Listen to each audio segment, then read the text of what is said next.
Marion Chantelot, bonjour, merci de nous recevoir ici chez vous, aux Ouches. Bonjour. Pour vous, pour votre famille, cette journée du 24 mars 1999 restera toujours comme une journée tragique. Vous avez perdu 3 membres de votre famille Oui. dans cet incendie. Ouais. J'ai perdu ma maman, ma petite sœur et son futur mari. Nous avions pris le petit déjeuner ensemble un jour comme aujourd'hui. Ils ont même regretté de ne pas pouvoir skier. Et ils sont partis. S'ils en étaient allés skier, il ne serait rien passé. Et, euh, et après, il n'y avait pas vraiment les portables, donc on attendait qu'ils arrivent et on s'appelait.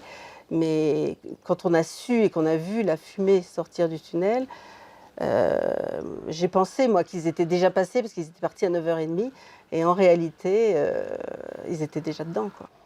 Et après toute la soirée, toute la nuit qui a suivi, bon là, ça a été l'enfer, quoi. Parce on savait qu'ils y étaient, quoi. Moi j'étais persuadée. Sur les 3 téléphones qu'on pouvait joindre, on a appelé 36 fois pendant la nuit sur chaque téléphone. C'est là où on se rend compte que c'était la panique complète, quoi, et qu'on savait que ça devenait grave, quoi. Contrairement aux installations récentes ici, il n'existe pas le long des 11 km 600 du tunnel de galerie de secours pour s'échapper. Alors pour les automobilistes piégés par le feu, la seule solution, c'est de rejoindre l'un des 36 refuges. Comme ici, derrière cette porte, un système de surpression d'air permet de repousser les fumées toxiques pendant 1 heure ou 2. Mais le gros point faible de ce tunnel, le voici. Son système d'aération qui envoie les fumées toxiques en sous-sol. Seulement voilà, en cas d'incendie, les ventilateurs agissent sur toute la longueur du tunnel, au lieu de concentrer leur puissance sur la zone précise du sinistre, comme les nouvelles recommandations le conseillent.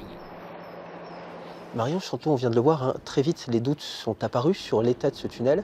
Ça a surpris dans la vallée. Vous-même, au début, vous ne croyez pas forcément à cette thèse de la vétusté. Oui, c'est vrai, moi j'avais une carte d'abonnement et je passais régulièrement pour aller soit dans le sud, soit en Italie. Et les gens de Chamonix avaient tous une carte d'abonnement, ou beaucoup, et allaient faire leurs courses en Italie. On passait ce Ou aller tunnel sans se skier en poser de Italie. questions. On ne se posait pas de questions. Et les routiers, ça, eux, ils avaient peur de se croiser, parce qu'ils disaient que les rétroviseurs sont trop choqués. Mais pour les véhicules légers, et puis il n'y avait pas de limitation de vitesse, tout le monde allait à fond là-dedans. Mais bon, ce qu'on ne savait pas, c'est qu'il n'y avait pas d'issue et pas de refuge de secours réellement protégé, quoi. Comment vous réagissez quand vous découvrez tout ça, en fait?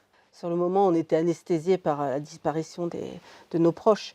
C'est vrai que c'est après, quand il y a eu toutes les analyses techniques et réellement des rapports, puisque du coup, comme l'association était partie prenante, on a eu accès à tous ces rapports d'expertise. Et là, alors là, la colère est montée quand même, vraiment, vraiment, parce qu'on a su qu'il y avait eu un laisser-aller général et que c'était gravissime d'avoir laissé passer autant de gens pendant autant d'années dans de telles conditions.